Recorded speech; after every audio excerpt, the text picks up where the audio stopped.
Hey everyone, my name is Rooster, and welcome back to Mechabellum. In today's game, I'll be up against Legion, one of the very strongest 2-1 players in the world, who also managed to make top 8 in Mag 1 last weekend. Now, this game, I am going to get Wasp, which is something that doesn't happen very often in high MMR, so I think it's an entertaining game, and that's why I wanted to show it to you guys.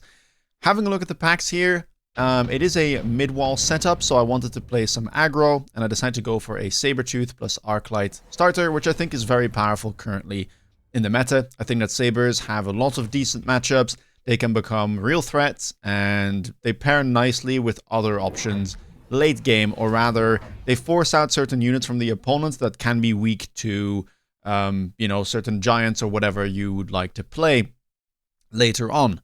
Now, Legion goes for Quick Supply Specialist with Badgers and Crawlers, or Marksman rather, excuse me, and he decides to go for Triple Crawler using his Specialist right away.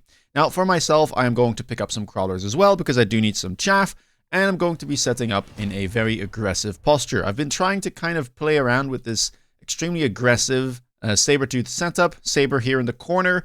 If you've seen other videos of mine, you will know that this corner is actually quite safe when you're playing aggro, because you can kind of play around with this flank, which is closer to the enemy. So even though this looks like you might get insta-locked down the line, at least you shouldn't. Of course, in round 1, though, I certainly will be, because I was not expecting Legion here to play this aggressive, considering he had Marksman. And I mean, Badgers are fine in a headbutt, but yeah, it wasn't exactly the position I was expecting. This Saber here is 3 squares from the line, so it's still quite close, but, you know, this one does need to be defended eventually with some chaff, and it's that far forward because it was meant to tank this chaff clear turret from my opponent, and, yeah, take it out. But that's not going to happen. Mind you, it's still quite a close first round here, even though, you know, we got insta-locked right off round start, but hey, Marksman DPS is not the highest when they're not fully scaled, so we almost managed to equalize. The one downside, though, Marksman levels immediately, so that whole DPS problem that he had in round 1, you know, gets resolved somewhat. Round number 2, nothing too interesting here, nothing that I want to pick up at least. Mass-produced Overlord maybe is alright, you could consider it, but I'm not a giant or an aerial specialist, so really, I'd rather just skip and probably pick up some Phoenixes. Now, I've got a couple of options. One, I need to solve this problem that I have with the Marksman insta-locking, so I can add probably a Crawler like right here to also protect this Sabertooth from getting insta-locked, and I could eventually put a Crawler over here as well. Other thing I could do is try and push into the empty tower, since, you know, it's undefended right now, or I can try and just fortify the left side of my board by adding a Phoenix over there and just keeping the push going. So that's what I end up doing. Now, Legion picks up another Badger and does start to push on the right side, so he does defend against a potential attack from me, which is sensible. Again, it was an option that was available to me. I decided to go for a Phoenix here on the left side because I just kind of wanted to overwhelm my opponent, and I wasn't entirely sure if my board was going to be able to win, even with the Crawler placement here. Note as well, I add 2 Crawlers, and I was kind of forced, right, to put the Crawlers there. If I make a push here, I would usually go for a Crawler and a Phoenix behind. That's 2 deployments, but it means I can't put anything over here, and I might get insta-locked and lose the round anyway before I even get the tower. So that's kind of why I prioritized the left side here, because I was like, well, if my opponent does respond on the right side with anything, and I get slowed down by tower taking, I will likely lose the left side very handily. And, I mean, look at that, right? Like, even whilst putting all of my units over there, I still end up losing. The right side collapsed, Crawlers and Fire Badgers pushing through, getting my tower, and now that's 2 rounds in a row where I'm not doing all too well.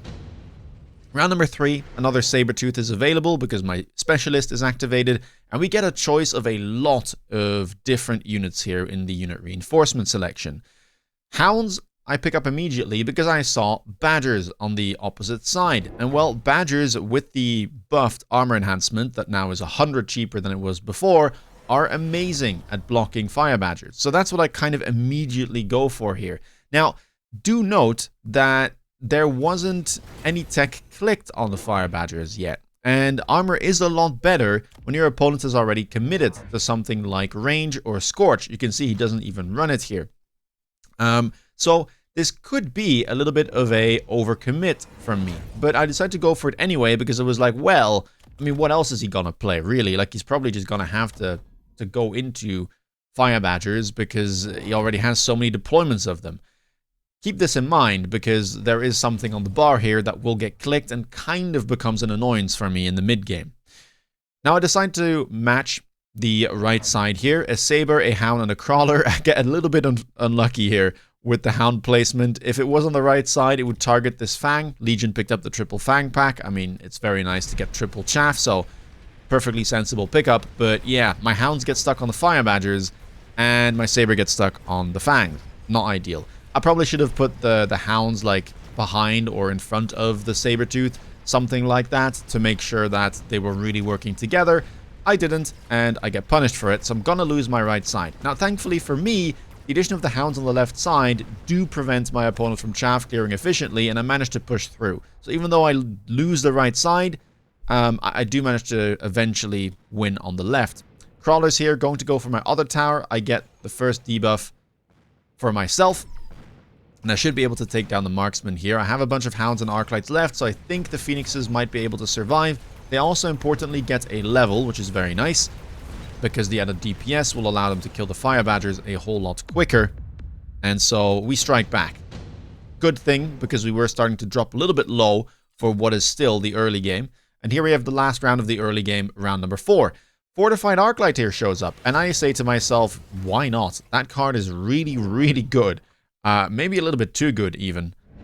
Because of how exceptionally tanky your Arclights become. And the Arclights don't have the most, important job in this scenario.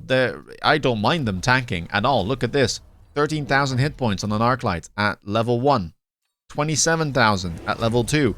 That's a whole lot of extra tankiness for my opponent to deal with. And right now, he doesn't have that much DPS. I mean, sure, you have level 2 marksman, but, getting through Sabers if they get a level, that's going to be tough. Getting through the Hounds is not going to be the quickest, and now you've got Arclights to deal with as well. Don't mind if I do. So that's what I pick up, and my opponent goes for Wasps. So trying to punish here the fact that I don't have a lot of anti-air, and it's just one Phoenix right now. I tried to go for a missile because I wanted to try and hit this pack right here and hope that maybe it splashes onto the marksman, but he adds a Fire Badger and he goes, there's the tech, for Scorching Charge. Now, this is where me having armor on the Hound isn't necessarily the best. I mean, sure, the Fire Badgers still do get stuck, so their main weapon is a little bit useless. However, I now have to deal with these exploding Badgers on the line. It's very hard for me to kill them instantly, so they likely will trigger, and when they trigger, they might kill some of my Hounds by exploding next to them. So, problem to solve, plus there's a bunch of fire on the ground when they do explode. So even though I block their main weapon, the fire still ends up clearing the rest of my chaff. So a little bit annoying here, and I'm thinking to myself, well, maybe I just want to grab Sprinkler, but I also need to deal with these Wasps that were picked up. Round number 5, Underground Threat, kind of the easy spell here to pick up. Of course, you can go for Orbital Javelin as well. There are some things to go for, although both of our boards are mostly small units and pretty spread out, so it's one of those scenarios where Javelin isn't the best. Acid Blast, you could say something for maybe. Put it on the enemy board here, but we are fighting in a very aggressive manner, so I might end up running through it myself. Plus, for my opponent, I might click Sprinkler to deal with the fire, so that doesn't make too much sense. Underground Threat, cheap, will likely come back one more time, and it is a genuine threat here. So that's what we go for. Range, though, picked up on the Wasp. Now, I was not expecting my opponent to actually commit to carry Wasp at all. I thought he was just kind of going to keep them around and be a little bit annoying, and that's it. So I say to myself, well, if I'm dealing with untech'd Wasp, one of my favorite responses in this scenario should be Wraith. Wraith is just exceptionally good at chaff clearing in general, the king of headbutts, can't get stuck, and, well, chaff clears very, very rapidly. So let's just end up going for that. Now, ideally here, I would get something like range enhancement on my Wraith, but I don't really have the money for it. I do go for a missile all the way in the back because I know that the Underground Threat was available for my opponent too. I just hope that it takes down enough of the crawlers for me to be able to grab a tower debuff. But we'll have to see. Missile, not the best. It doesn't even really take out half of the Underground Threat, and even though mine does spawn in, the Wasps that now have range and got added turn and help out with the chaff here. So I'm going to lose my tower, which kills my wraith on the right side. And it also kind of creates some trouble here on the left, where my other wraith goes down. So all of a sudden, yeah, this is not ideal. I probably should have defended that a little bit better. Maybe even like commit an arc light in the back. I'm not exactly sure, but this is very bad. The problem is, the Wasps now are going to get some levels. You can see level available here, level available there. This one's going to get a tower maybe and grab a level as well. Yes, it is. And now I'm going to have to deal with a ranged Wasp. I mean, aerial specialization is around the corner, and he got the levels. So he's going to have the damage as well whenever he connects with my wraith to take it down. So, bad situation. Round number 6, nothing amazing here. Underground threat, kind of, again, the best possible pickup. And I think maybe with my underground threat last round, it was a bit in a bad spot, but I really did not expect him to commit to 2 more Wasps in click range. So he kind of caught me off guard there. Another underground threat, I kind of should be dealing with it here maybe, but it's very hard to put stuff back there. Yeah, I'm just going to go for more crawlers and some missiles, but he keeps finding maybe the spots on the map here where I'm most vulnerable. Probably what I should have done here is maybe beacon backwards this wraith a little bit, and then if the crawlers show up, this wraith is able to deal with it. We're going to have to see if my crawlers decide to turn and if the missile you know, kills at least half of the pack. If it does and most of this crawler pack turns, we might be fine. I also have my own threat, obviously. I was trying to kind of hit this diagonal because the fangs are on the outside, but Legion puts a crawler all the way in the back at the very last second, which is going to pull the vast majority of my crawlers over there, and means that, well, this is not going to go down. A couple of fangs turn, but that's going to be enough. We did hit a good amount of the crawlers with the missile, but my crawlers did not turn because they were too quick. And so the left side, even though I was locked onto those enemy Wasps, ends up going down. And he didn't even click range here, or AA, sorry, on the Wasps in this scenario, but it's still awfully close. He did, however, click AA on his marksman. Remember how they leveled early on? They're now a problem for me to deal with. So we're not out of the woods whatsoever. This is going to be a loss, even though it's a minor one. But yeah, we're you know, pretty even. I say it's a loss. It's actually not a loss at all. Very good debuff timer there in the end. So I do manage to win, but tricky stuff. And Legion still at 3,000. Now, round number 7, and a bunch of different units show up here. I could go for Overlord, but I'm up against Marksman and Wasp, so really, maybe not the most ideal. Now, I was a little bit afraid of him going Overlord, because it makes a lot of sense into, you know, Hounds, Sabertooth, Wraith. My anti-air is not the best. I only have 1 Phoenix really that could take down that stuff. So I was a little bit afraid, and I just end up going for the Typhoon. I am saying to myself, well, Typhoon can be tricky to play, but it is good in lower range scenarios, and when it's this high level, it should do well into, you know, both boats and Wasps alike. So that's what I decided to go for. Now, I go for 8-gun Wraith first, and I'm not exactly sure if that was the right move, because it's very expensive, and I think, you know, I should eventually go for it. There's a lot of chaff, and this will help, but maybe, just maybe, I should have gone for something like AA Typhoon in this scenario. I definitely want to go Barrier at some point, just to protect my chaff, and, well, it's a natural scaling tech that I should pick up, but getting the AA here, it would help out a lot, and it would kind of likely have the same effect as buying more Wraith, just buying more Typhoons and giving them AA. So, yeah, let's see how this works out.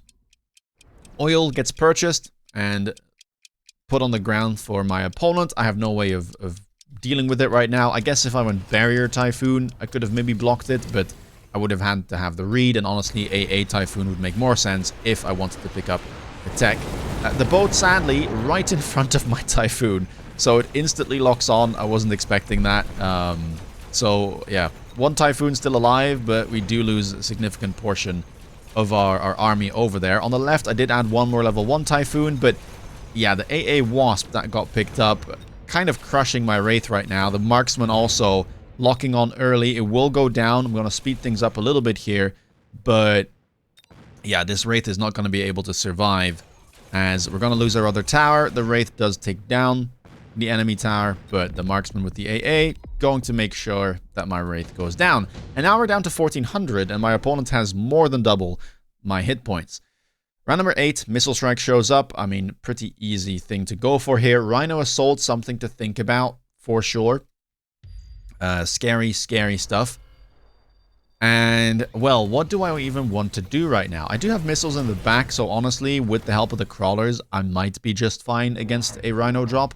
I'm trying to target one of the Wasps. I thought, you know, let's try and go for a valuable pack of Wasps, but not the one that's the strongest, which would likely be this one with the laser sight. And so, yeah, trying to take that down immediately is going to help a ton, obviously.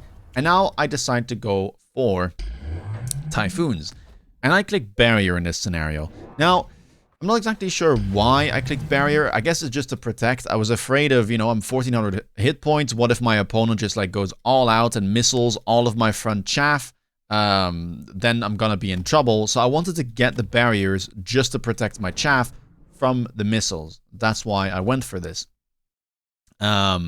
But it does mean that I don't have AA right now. No aerial specialization. I do pick up the wraith levels wherever I can. Obviously, I'm loning because I'm, you know, a round away from death, basically. And, yeah, temp range, exceptionally important here. Opponent does go temp range as well, but doesn't lone just yet. And he tries to shield, but that does not protect his wasps. I could have gone for the laser sight wasp if I wanted to, but, you know, I can't really complain there. We're taking down a level 3 wasp. Very, very nice. The fire is still an issue.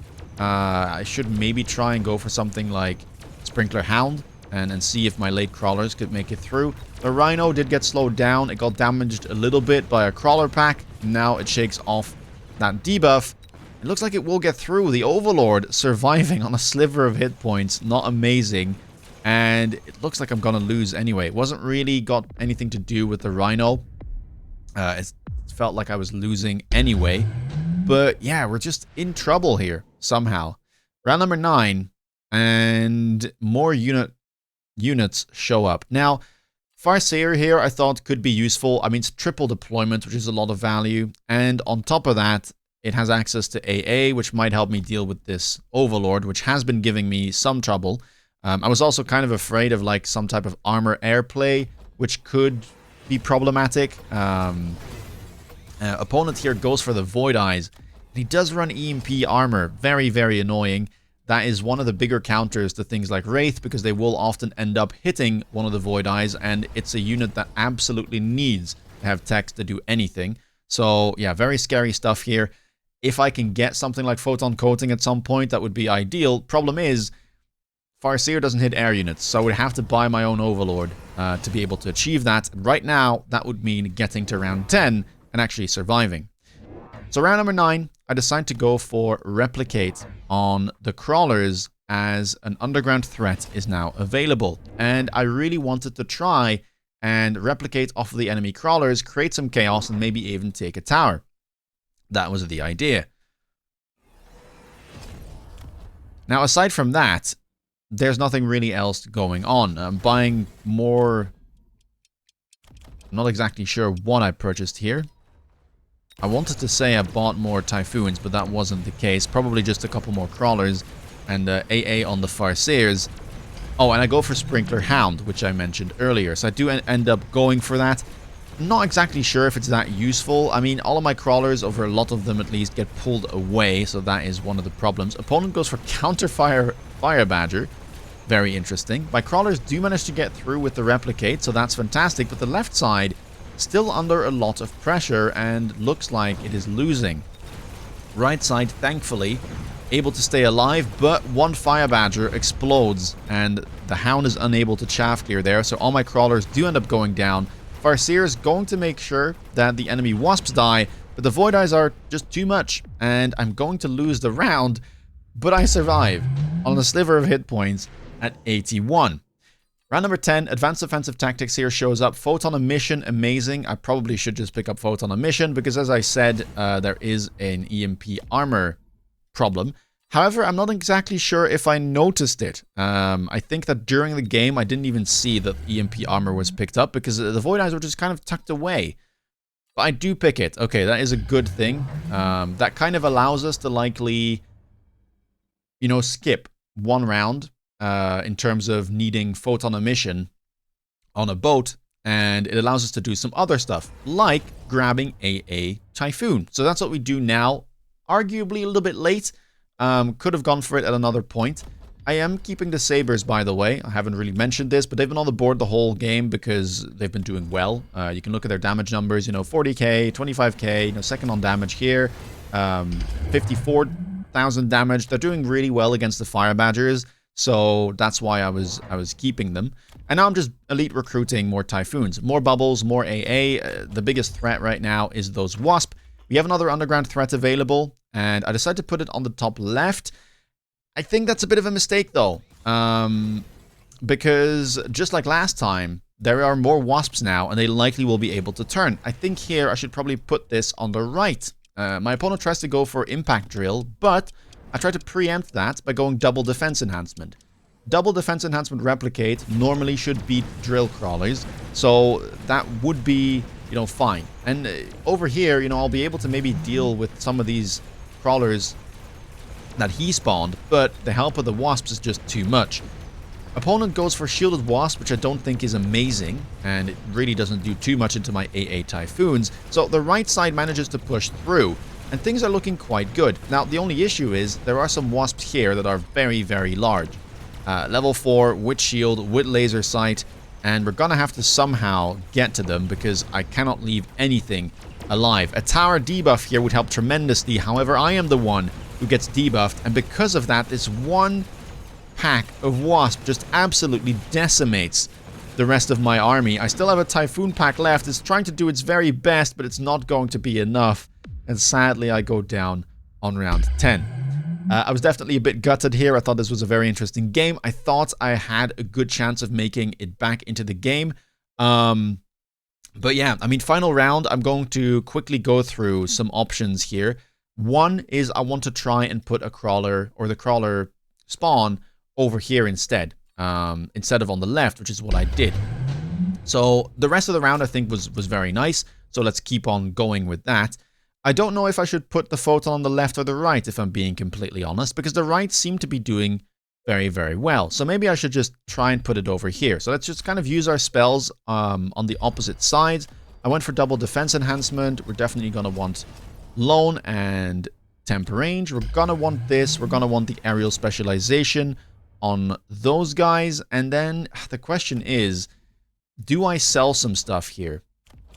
Because I would like to elite recruit some Typhoons. I think that is the correct way to go about things here. The extra, you know, damage, the extra bubble hit points are just going to make all the difference. So maybe I should end up selling some of my units here. What I could do is sell this guy and buy a Typhoon and then add it somewhere over here. Now, maybe I should put this Typhoon over here as well. It's a bit of a tough choice. This does leave me with 100, which is, I guess, not ideal. Temp speed, maybe not the worst, as it would allow maybe these crawlers to get some more hits in and replicate a little bit faster. And then, I mean, apart from that, what do we really want here? I could try and maybe missile one of these and call it a day. Let's see. Let's see. It was a very close round, so just kind of want to see what happens here if the crawlers spawn all the way in the back. Because these wasps are distracted, so they don't really help out. And my double defense enhancement, I think, should make a difference. It does seem to be that way. Right side, yeah, winning anyway. There was only one EMP Void Eye over here. Now, it does hit my Wraith, which is not ideal. But now maybe the left side can actually put up a fight. And it does look like, indeed, my crawlers are causing a commotion. So I'm going to get a debuff now, whilst I have some units still alive on the left side. And it actually does result in a win. So you can see how close sometimes these games are, right? They're on a knife's edge. One round I take 200 damage and die. The other I deal 1500 damage and win. So that's one. I think the other thing that I could try was that round that we picked up the Typhoon. I don't think I played that ideally. There were some rounds in between as well where I didn't defend my backline adequately, but I think that was kind of all right. You know, I had other stuff to worry about, but if I went AA Typhoon on this round, I maybe would have been able to deal with the aggressive plays a bit better and have some more money, because this is very expensive, what I did here. So let's go for this. Let's pick up that Typhoon like we did. I do like that a lot. And then let's go for AA here instead. So instead of going for 8 gun, I'm just going to grab a bunch of AA Typhoons. Ideally, I would elite recruit them if possible, which I think should be doable. It's round 7, so I could even loan if I really want to. So let's put you... Yeah, I mean, over here, maybe not the worst. I do think it makes sense to maybe put you over here. Yeah, that seems better. Once I get the shield, that's going to do quite a nice job. Do I sell or do I loan? I think I just loan, to be honest. And then we're going to put you maybe somewhere over here. Don't think that's the worst. Here, I guess, is a logical position as well, but I kind of want it to be somewhere close to the enemy wasps. So let's maybe do it this way. And then what else? I could level the arc lights. Keep in mind they are fortified, which is a big deal.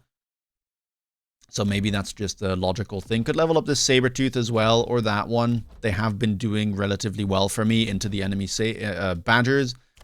Tough choice. I don't think the arc lights are tanking that much, to be honest, because of how far back they are. So maybe we just grab this. Could go temp range as well. Now that I think about it, maybe temp range is the best. Tons of options here, but it's more so about kind of the conceptual idea of the difference between AA Typhoon and 8-gun Wraith to see how well it does. I mean, already, look at that, right? This got immediately targeted. Obviously, I added a crawler here, but that is a massive difference. The AA Wasp also now is a lot less useful because I'm not investing as much into my Wraith. So, yeah, this is a much, much better round. Kind of unsurprisingly so.